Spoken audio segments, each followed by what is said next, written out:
I think when you play for a big team, you always want to try to do better. We know the gap is really big. We have to win every game. We know that. We play for a big team, and we know we have to win every game. You just do get the feeling watching Manchester United, they're sleepwalking into a top 4 race when it could have been so much more comfortable for them, dropping so many points in these last few weeks. I feel like people talk about Manchester United never win the big games, but honestly, when we draw a game, nobody win against us. So I think, for example, we go Stamford Bridge, we want to win, of course, but we play away. We have to do much better, of course we have, but at the same time we don't lose. And don't losing away of home against a big team is not good, but is not the worst scenario, I think. Our mentality is going to every game to win the game. But sometimes you see it's not possible. We have to do everything to don't lose. If we draw the games 0-0, it's not Bruno don't score or Bruno don't assist. Nobody in the game assist or score. If the game is 0-0, so I know people is waiting, expecting Bruno score every game, assist every game, because when I arrived, I was playing really well. If you see my stats, everyone is thinking like Bruno have to score every game, Bruno have to assist every game, and I want to do that. If they look at the stats in the last few games against big teams, my accuracy on passing was good. I think just against Chelsea was not really good, and I agree in the last 2 games I didn't play really well. And I know that. I don't need to see the stats to see if I play well or not. I know when I play well or not. And I see an interview from Luke saying people now cares more about the stats than the performance. And this is the truth.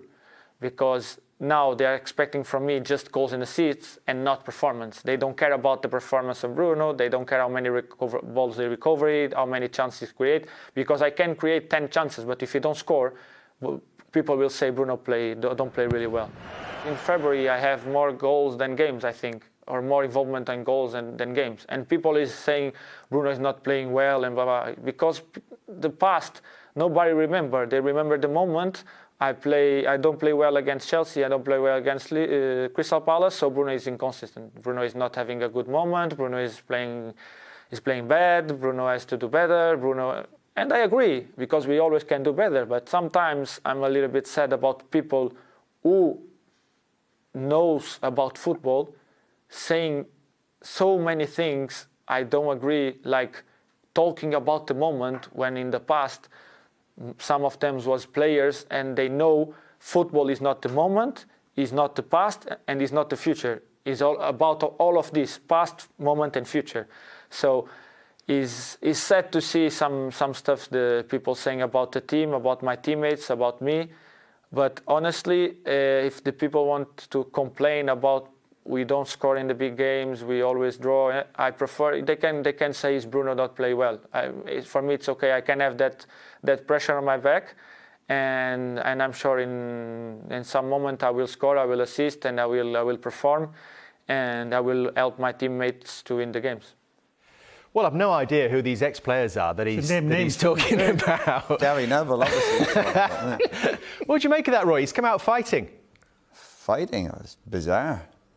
A lot of nonsense there, wasn't it? Talking about a lot of stats. Just get on with being a footballer. And he talks about ex-players and pundits. I don't know why these players worry about pundits' opinion. Just get on with it. Just perform. Did you ever think about it or listen to what people said?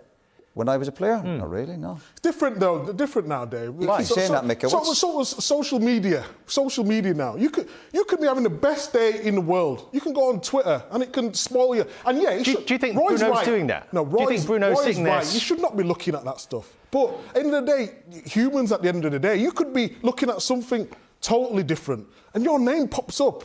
And some people talking about, I can sympathise with Bruno because he's a top player and he's done really good things since he's come in here. Yeah, he's not won titles. He's not won anything. Mick, but he's done brilliant. Nobody's saying he's not done well. He's done great, the lad. He's been brilliant.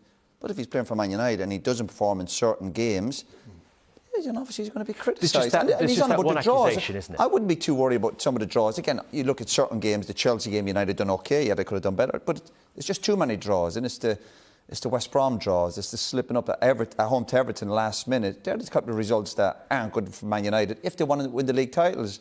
Now, he's talking about trying to win a league title. He's never won one. So it's difficult for him. I don't think he's won a league title in his career, not at senior level. So he's obviously, it's all new to him. And he's right, in a sense, when Man United play badly, he does get criticised, but other lads have to turn up as well. Of course, we can't just keep saying it's up to him. But he's a big player for him, and if he doesn't perform in the big games, he's going to be criticised, obviously. That's the price in the ticket. You come for a big transfer fee, you're playing at United, you're scrutinised. People talk about Man United every single day of the week. He's a wonderful talent.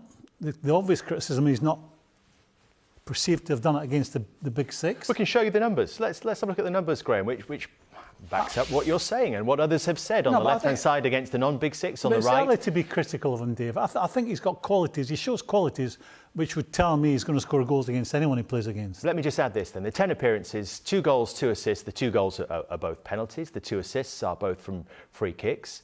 So the contribution the goal involvement has not been there from open play in these biggest games. You see the minutes per chances created is much more. Minutes per open play chance created almost double. Yeah, but in the big games, should we expect that? Less yeah, but when chances, he's in the big possession. games, they've kept clean sheets. And when you're a talented player like him, the players who play at the back and they have the 2 sit midfielders, their job is to make sure you don't lose the game. So they've done that in some of the big games. They've kept clean sheets, so that's a big positive. But for the attacking players, it's your job to go and win the games. That's your responsibility. That's why you're well paid. So don't get that upset. I don't know why they get upset with people giving an opinion about it. It's gone too early on it. I mean, I think anyone who understands football sees a real talent in him. You know, I come back to the problem he's faced with is he plays for Man United. He came for a big transfer fee. If I was him, I'd just be keeping my own counsel, keep my head down. And I think he will end up scoring against the big clubs. I think he's an exceptional talent. And I also think, you know, you look for little indications of what type of boy he is. He was a captain at Sporting Lisbon when he was a young man. And that means he's in the dressing room with guys who are maybe 10 years older than him, 10 more years experienced than him, and they make him captain. I think that tells you a great deal about the boy himself. But we've seen him, Graham, but we've seen him getting taken off in a few of the games, and his body language has not been great. And he can be a bit of... Sorry? Being hooked? Would you But you just make sure it doesn't happen. But Graham, we've seen it with the Liverpool. There's not being taken off and shaking your head for 10 seconds. But if you're walking off and one of your teammates is coming off and you're throwing your arms up in the air, that's disrespectful to your teammate. And you're not about a leader. You want to see that from your player. I'm not sure if I was just shaking my head. If I was coming on and the player was coming up and he was shaking his head, almost disrespecting as if I'm coming off for you, you'd have a quiet word of him in the dressing room. And he's done it a number of times. So he's on about maturity and defending his teammates. Well, show respect to your teammates. So when you do have a bad game, don't be throwing your arms up in the air every 2 minutes. Which is quite... I find it disappointing. He gives it that when someone doesn't do something they should have done or they make a mistake, arms go. But I've worked in a Latin country. I get that. I get it. So it's not the end of the world, but I think he's got to get that out of his game playing here in the UK where he shows his disappointment. But he keeps it up for 2 or 3 days. It's frustrated that he believes they should be winning the title. And when he's playing with certain players in the team, not playing at the certain level that he's playing at, it's frustration. Yeah, but it's up to him. The great players, if he wants to be a great player, really, the real top players make the other lads around him better. That's part of his responsibility. I get that, but if you put Fernandes into Man City's team. But he's not a Man City. Put me in a Man City team playing now. with all these great players. He's not there. But that's what I mean. But it's a hard job for him.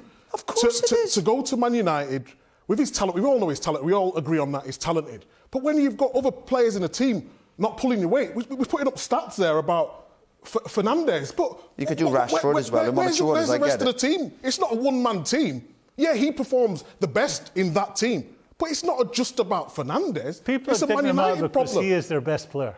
He is the most creative talent. He is their best player. But for the boy himself, just take it on the chin. You know, take the heat and get on with it. But I come back to where I started. You play for Man United, you come for a big transfer fee, the expectation level goes through the roof. And that's his problem. But just accept it. But is that the problem? We'll watch him today against Man City. That's it. It's all about what you do on the football pitch. And I know players are under pressure to do interviews and respond to criticism. Just get on with it. Don't be such a baby and focus on the game today and produce against a brilliant Man City team. End of story. And if he does well, we praise him. If he doesn't, then he better be ready.